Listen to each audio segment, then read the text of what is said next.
अगर कोई ये दावा करे कि किसी इंसान की पीठ का दर्द उसकी खराब कुर्सी की वजह से नहीं है, मतलब उसके बैंक अकाउंट को लेकर जो उसका डर है ना, उसकी वजह से है, तो शायद पहली बार में तो उसे पागल ही कहा जाएगा। हाँ बिल्कुल। और आमतौर पर जब हम किसी मेडिकल समस्या की बात करते हैं ना, तो एक बहुत ही सटीक और वैज्ञानिक कारण की उम्मीद होती है। राइट।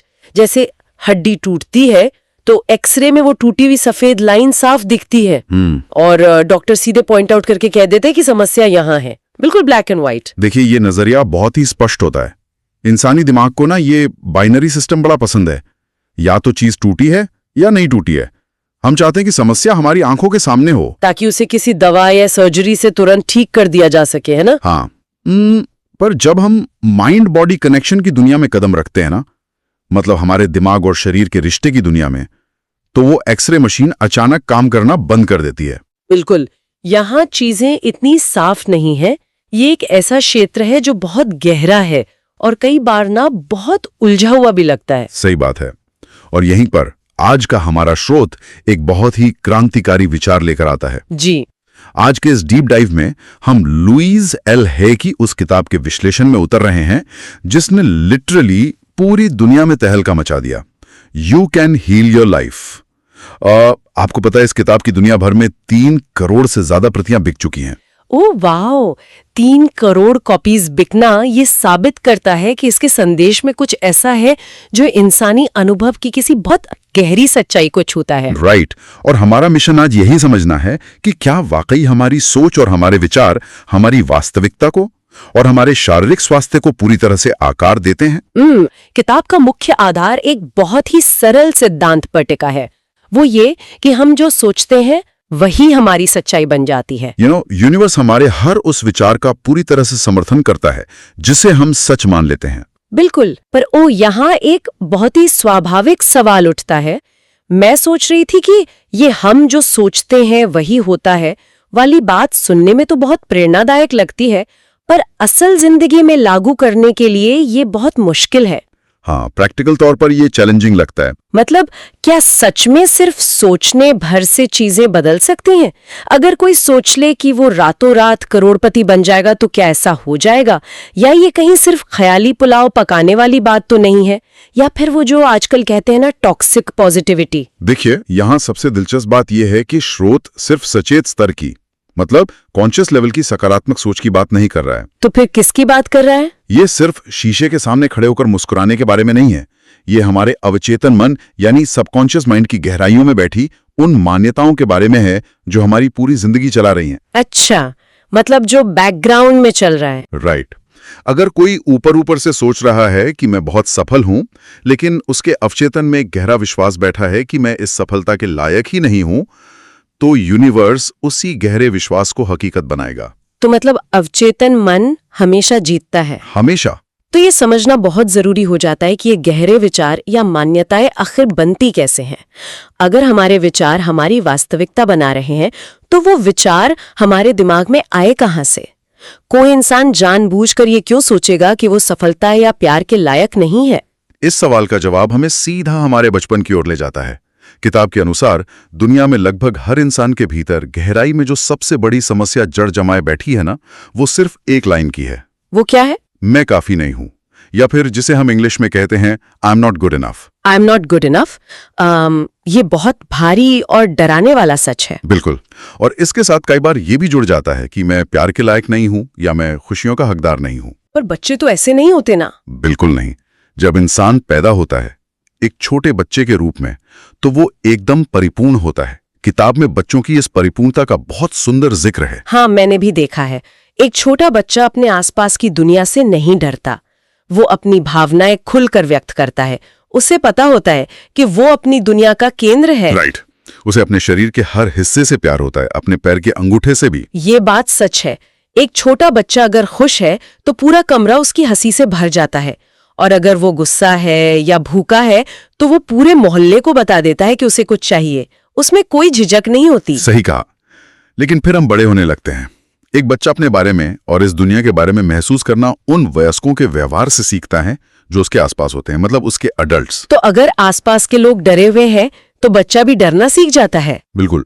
अगर किसी ने अपना बचपन ऐसे लोगों के बीच बिताया है जो खुद डरे हुए थे, हमेशा चिंतित रहते थे, दुखी थे या हमेशा गुस्से में रहते थे, तो उस बच्चे ने अनजाने में दुनिया के बारे में बहुत सी नकारात्मक बातें सीख ली। मुझे यहाँ एक एनालॉजी समझ आ रही है।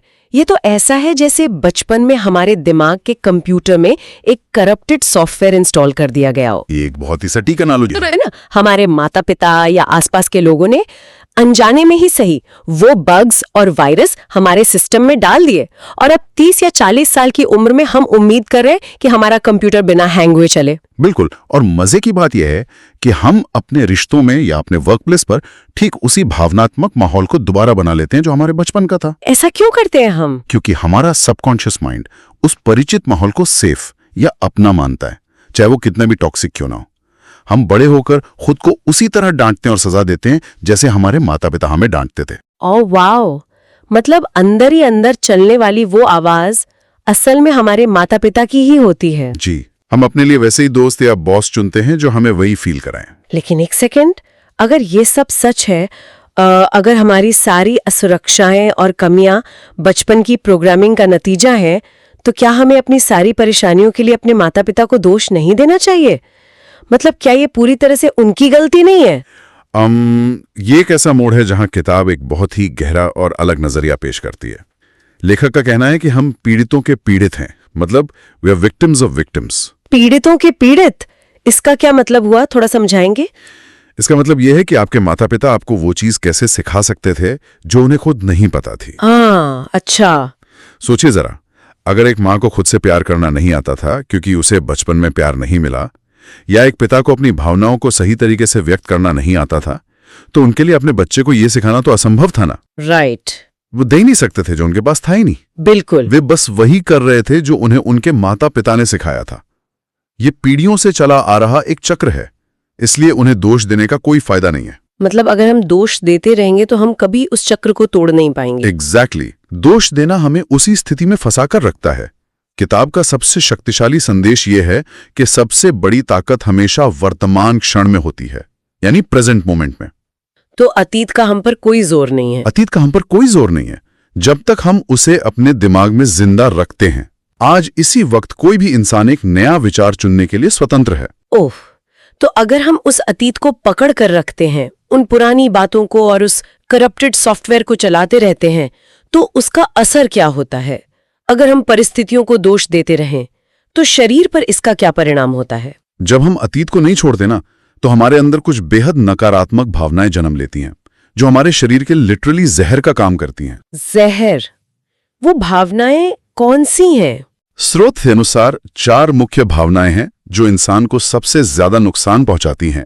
नाराजगी यानी रिसेंटमेंट, आलोचना यानी क्रिटिसिज्म, अपराध बोध यानी गिल्ट, और डर। एक मिनट, मैं यहाँ रुकना चाहूंगी। ये समझना तो आसान है कि ये भावनाएं हमारे मूड को खराब करती हैं या हमारे रिश्तों को बिगाड़ती हैं, लेकिन स्रोत ये दावा कर रहा है कि ये भावनाएं शारीरिक बीमारियों का रूप ले लेती हैं। हाँ बिल्कुल, यही दावा है। किताब में तो ये तक कहा गया है कि नाराजगी जब बहुत लंबे समय तक मन में दबा कर रखी जाती है, तो वो कैंसर जैसी जानलेवा बीमारी का रूप ले सकती है। और ये दावा बहुत बड़ा और वैज्ञानिक दृष्टिकोण से काफी विवादास्पद भी है।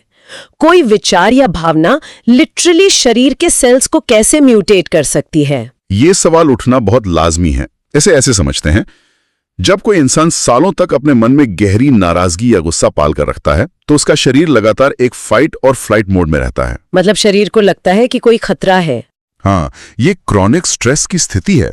इस स्थिति में शरीर में कॉर्टिसोल जैसे स्ट्रेस हार्मोन लगातार बनते रहते हैं, जो हमारे इम्यून सिस्टम को, यानी बीमारियों से लड़ने की ताकत को पूरी तरह से दबा देते हैं। ओह, मतलब शरीर की सुरक्षा प्रणाली ही काम करना बंद कर देती है। बिल्कुल।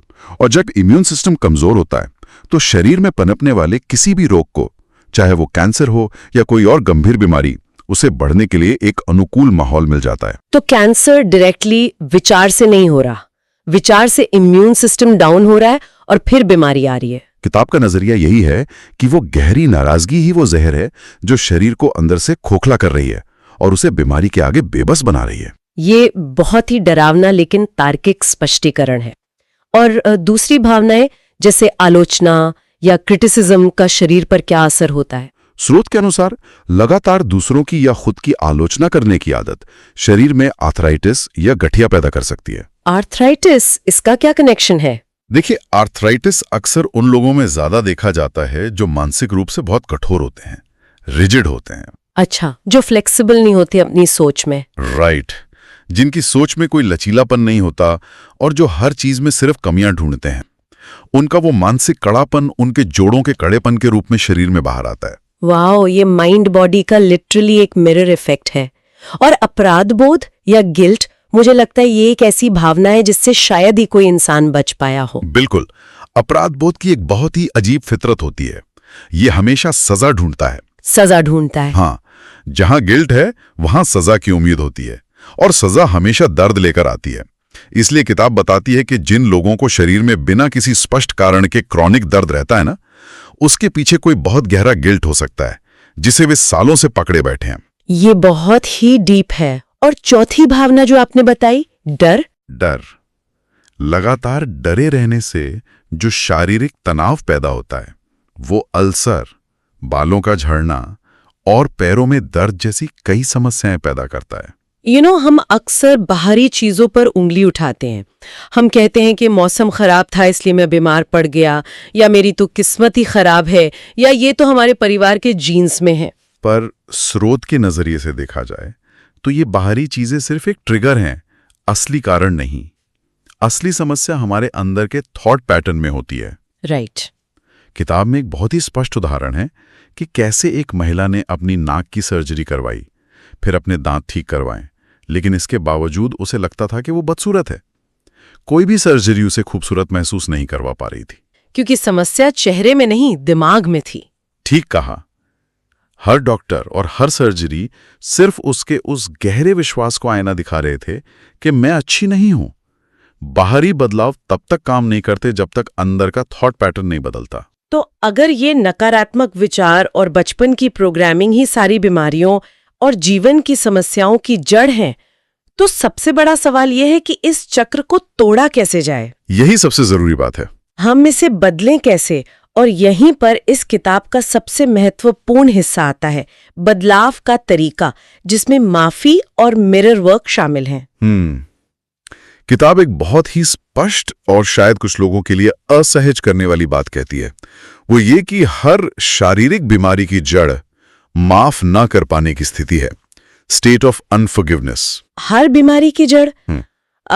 ये बहुत बड़ा जनरलाइजेशन है। मतलब क्या हर बार ऐसा ही होता है? देखिए, स्रोत इसी दावे पर टिका है।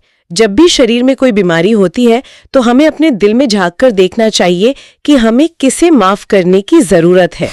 और सबसे दिलचस्प बात यह है कि जिस इंसान को माफ करना सबसे मुश्किल लगता है ना, उसी इंसान को माफ करने की सबसे ज्यादा जरूरत होती है। डरा रहे हैं? ये एक बहुत बड़ी गलतफहमी है जो लोगों को होती है। माफी का मतलब किसी के गलत काम को सही ठहराना या उसे भूल जाना बिल्कुल नहीं है। तो फिर क्या है माफी? माफी का मतलब सिर्फ इतना है कि आप खुद को उस दर्द से आजाद कर रहे हैं। आप उस इंसान को उस शक्ति से मुक्त कर रहे हैं जो वो आपके दिमाग और आपके शरीर पर सालों से जता रहा है। ओहो, मतलब आप अपने लिए माफ कर रहे हैं, उनके लिए नहीं। एग्जैक्टली। और इस पूरी प्रक्रिया में जो सबसे जरूरी इंसान है जिसे हमें माफ करना है और प्यार करना है, वो हम खुद हैं। खुद को माफ करना शायद सबसे मुश्किल होता है। हाँ, और यहीं से मिरर वर्क की शक्तिशाली तकनीक की शुरुआत होती है। ओह, ये मिरर वर्क वाली तकनीक ना सुनने में जितनी आसान लगती है, असल में उतनी है नहीं। बिल्कुल, ये एक बहुत ही गहरी प्रक्रिया है। लुईज हे अपनी क्लाइंट से एक छोटा शीशा लेने को कहती थी। अच्छा, फिर क्या करना होता था? उन्हें शीशे में अपनी ही आंखों में देखना होता था, अपना नाम लेना होता था और कहना होता था, मैं तुमसे प्यार करता हूं और तुम जैसे हो मैं तुम्हें वैसे ही स्वीकार करता हूं। अगर मैं ईमानदारी से कहूं तो ये बहुत ही अजीब और असहज करने वाला लगता है। मतलब शीशे में अपनी ही आंखों में देखकर ऐसा बोलना, ये ऐसा लगता है जैसे आप किसी ऐसे इंसान को गले लगाने की कोशिश कर रहे हो जिसे आपने 20 सालों से सिर्फ ताने मारे हैं। ये बहुत ही नेचुरल फीलिंग है। अंदर ही अंदर आपको अपनी इतनी सारी कमियां पता होती हैं कि ये सब बहुत नकली और झूठा लगता है। आपका ये महसूस करना बिल्कुल स्वाभाविक है और स्रोत भी यही बताता है। जब लोग पहली बार ये एक्सरसाइज करते हैं तो उनके रिएक्शंस बहुत तीव्र होते हैं। जैसे किस तरह के रिएक्शंस? किताब में बताया गया है कि कई क्लाइंट्स शीशे में देखते ही रोने लगते थे, कुछ को अपने आप पर बहुत गुस्सा आने लगता था। एक व्यक्ति ने तो गुस्से में शीशा ही कमरे के दूसरी तरफ फेंक दिया था। इतना ज्यादा प्रतिरोध? मतलब सिर्फ खुद को प्यार करने से इतना गुस्सा क्यों आ रहा है लोगों को? क्योंकि बचपन से ही हमारे दिमाग में ये भर दिया गया है कि हम काफी नहीं हैं। राइट, वो I am not good enough वाली बात। जब हम शीशे में देखकर कहते हैं कि मैं तुम्हें स्वीकार करता हूं, तो ये हमारे उस पुराने करप्टेड सॉफ्टवेयर के बिल्कुल खिलाफ जाता है। दिमाग का वो पुराना हिस्सा विद्रोह कर देता है। तो फिर इसे पार कैसे करें? असली काम यहीं से शुरू होता है। खुद से लगातार कहना I approve of my self, यानी मैं खुद को स्वीकार करता हूं। ये एक चाबी की तरह काम करता है। क्या इससे बस एक दो बार कहना काफी है? मतलब सुबह उठ के बोल लिया बस? बिल्कुल नहीं। किताब सुझाव देती है कि इसे दिन में 300 से 400 बार कहा जाना चाहिए। 300 से 400 बार? बाप रे, ये तो पूरे दिन इसी को दोहराने जैसा हो गया। ये एक मंत्र की तरह है। जब आप सड़क पर चल रहे हों, काम कर रहे हों, तो मन ही मन कहते रहें कि मैं खुद को स्वीकार करता हूं। लेकिन दिमाग तो बीच बीच में टोकेगा ना? बिल्कुल टोकेगा। शुरुआत में आपका दिमाग इसका बहुत विरोध करेगा। वो पुरानी आवाजें लाएगा, जैसे तुम कैसे खुद को स्वीकार कर सकते हो, तुम तो मोटे हो, या तुम तो अपनी नौकरी में फेल हो। हाँ, वो इनर क्रिटिक जो होता है। जी, लेकिन आपको उन नकारात्मक ख्यालों से लड़ना नहीं है, बस उन्हें आने देना है और अपने मंत्र पर वापस लौटना है। I approve of my self. हाँ, धीरे धीरे ये अभ्यास दिमाग में बैठे सालों के कचरे को साफ कर देता है। ये बहुत ही शक्तिशाली विचार है। तो जब हम अपने दिमाग की इस पुरानी प्रोग्रामिंग को साफ करने लगते हैं और खुद को स्वीकार करना शुरू कर देते हैं, तो इसका असर हमारे भौतिक शरीर पर कैसे दिखता है? इसका असर बहुत सीधा और स्पष्ट होता है। स्रोत में माइंड बॉडी कनेक्शन के कुछ बहुत ही विशिष्ट उदाहरण दिए गए हैं ना, जिन पर चर्चा करना बहुत दिलचस्प होगा। हाँ, किताब के अंत में शरीर के अंगों और उनके पीछे छिपे मनोवैज्ञानिक कारणों की एक बहुत ही लंबी और विस्तृत सूची है। तो चलिए पीठ के दर्द से शुरू करते हैं। Back pain. हमारी पीठ हमारे जीवन के सपोर्ट सिस्टम को दर्शाती है, ऐसा कहा गया है। बिल्कुल, हमारी पीठ हमें खड़ा रखती है ना। मतलब पीठ के अलग अलग हिस्सों का दर्द अलग अलग तरह के सपोर्ट की कमी को दिखाता है। जी। ऊपरी पेट यानी अपर बैक में दर्द का मतलब अक्सर ये होता है कि इंसान को लग रहा है कि उसे कोई भावनात्मक सहयोग या इमोशनल सपोर्ट नहीं मिल रहा है। जैसे कोई सोच रहा हो कि मेरा जीवन साथी या मेरा परिवार मुझे नहीं समझता। एग्जैक्टली। और बीच की पीठ का दर्द, मिडिल बैक पेन, ये सीधे तौर पे अपराध बोध से जुड़ा है। गिल्ट से? हाँ, ऐसा लगना जैसे किसी ने पीठ में छुरा घोंप दिया हो, या कोई इंसान अतीत के किसी भारी बोझ को अपनी पीठ पर लाद कर चल रहा हो। और निचली पीठ मतलब लोअर बैक, आज की भागदौड़ भरी जिंदगी में लोअर बैक पेन तो लगभग हर दूसरे इंसान की समस्या है। निचली पीठ का सीधा संबंध पैसे और आर्थिक सुरक्षा के डर से है। अच्छा, पैसे से? हाँ, जैसे विचार आते हैं ना कि क्या मैं अपने बिल्स भर पाऊंगा, या क्या मेरी नौकरी सुरक्षित है। पैसे को लेकर जो लगातार डर बना रहता है, वो हमारी निचली पीठ की मांसपेशियों में तनाव और दर्द पैदा करता है। ओह वाह, ये कनेक्शन सच में हैरान करने वाला है। फेफड़ों के बारे में क्या कहा गया है? लंग्स का क्या कनेक्शन है? फेफड़े जीवन को अंदर लेने की क्षमता को दर्शाते हैं, capacity to take in life. फेफड़ों से जुड़ी समस्याएं अक्सर इस बात का संकेत होती हैं कि इंसान जिंदगी को पूरी तरह जीने से डरता है। मतलब वो खुलकर सांस नहीं ले रहा है। राइट। या उसे लगता है कि उसे इस दुनिया में पूरी जगह घेरने का कोई हक ही नहीं है। स्रोत में महिलाओं के संदर्भ में एक बहुत ही गहरी ऐतिहासिक बात कही गई है। ऐतिहासिक बात? महिलाओं के फेफड़ों को लेकर क्या बात है? ऐतिहासिक रूप से देखा जाए तो महिलाओं की सांसें बहुत उथली हुआ करती थीं, शैलो ब्रीथिंग। अच्छा। ये उथली सांसें इस बात का शारीरिक प्रतीक थीं कि वे खुद को समाज में दूसरे दर्जे का नागरिक मानती थी, जिन्हें पूरी तरह से सांस लेने का या अपना हक जताने का अधिकार नहीं था। ये तो बहुत ही डीप ऑब्जर्वेशन है। लेकिन जैसे जैसे समाज बदल रहा है ना, महिलाएं हर क्षेत्र में आगे आ रही हैं। उनकी सांसें गहरी हो रही हैं और वे शारीरिक रूप से भी ज्यादा मजबूत और स्वस्थ हो रही हैं। ये अद्भुत है कि कैसे समाज का मनोवैज्ञानिक बदलाव हमारे शरीर की बनावट में भी बदलाव ला रहा है। बिल्कुल।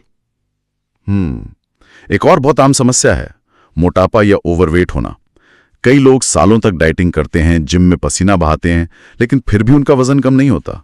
इसका क्या मानसिक कारण बताया गया है? मोटापे का मुख्य कारण सुरक्षा की गहरी जरूरत को बताया गया है। Need for protection. सुरक्षा किससे? अक्सर जो लोग अंदर से बहुत असुरक्षित महसूस करते हैं ना, वे अनजाने में अपने शरीर के चारों ओर फैट की एक दीवार खड़ी कर लेते हैं। अच्छा, जैसे कोई कवच हो। जी। ताकि वे बाहरी चोट, आलोचना या दुनिया की जिम्मेदारियों से बच सकें। ये शरीर का एक डिफेंस मैकेनिज्म है जो डर से पैदा होता है। तो इसका हल क्या है फिर? स्रोत कहता है कि जब कोई इंसान खुद को अंदर से सुरक्षित महसूस करने लगता है और खुद से प्यार करने लगता है तो शरीर को उस अतिरिक्त फैट के कवच की जरूरत ही नहीं रहती और वजन अपने आप संतुलित होने लगता है। ये सब सुनकर ऐसा लगता है जैसे हम अब तक अपनी ही बॉडी की भाषा को गलत समझ रहे थे। हम सिर्फ लक्षणों का इलाज कर रहे थे, सिम्टम्स को देख रहे थे, जड़ को नहीं। बिल्कुल सही कहा आपने। अगर हम इस ज्ञान को अपनी रोजमर्रा की जिंदगी में उतारना चाहें तो इसका व्यवहारिक तरीका क्या है? किताब में एक शुड लिस्ट यानी मुझे ये करना चाहिए वाली सूची का जिक्र है। हाँ, ये शुड या चाहिए शब्द ना मानसिक स्वास्थ्य के लिए बहुत खतरनाक माना गया है। वो क्यों? हम अक्सर खुद को उन चीजों के लिए कोसते हैं जो हमें लगता है कि हमें करनी चाहिए, भले ही हम अंदर से उन्हें करना ना चाहते हों। जैसे मुझे पतला होना चाहिए या मुझे और पैसे कमाने चाहिए। हाँ, या मुझे एक आदर्श इंसान होना चाहिए। ये शब्द हम पर हमेशा एक दबाव बनाता है, एक बोझ डालता है। तो इसका विकल्प क्या है? इस शुड लिस्ट का क्या करें? स्रोत सुझाव देता है कि इस चाहिए शब्द को अपनी डिक्शनरी से निकाल दें। इसकी जगह ये देखें कि आप असल में क्या चाहते हैं। मतलब शुड को वांट से रिप्लेस कर दें? जी। और जब आप अपनी नकारात्मक मान्यताओं को सकारात्मक एफर्मेशन में बदलते हैं तो वास्तविकता बदलने लगती है। जैसे कोई उदाहरण? जैसे मेरी जिंदगी पूरी तरह से बर्बाद है, ये सोचने के बजाय ये कहना शुरू करें कि मैं सकारात्मक बदलाव की प्रक्रिया में हूं। I am in the process of positive changes.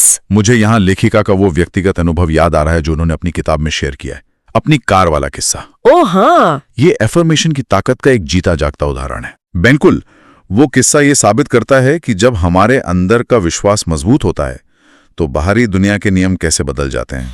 होता यह है कि जब लुइस हे कैलिफोर्निया आई तो उनके पास कोई क्रेडिट हिस्ट्री नहीं थी।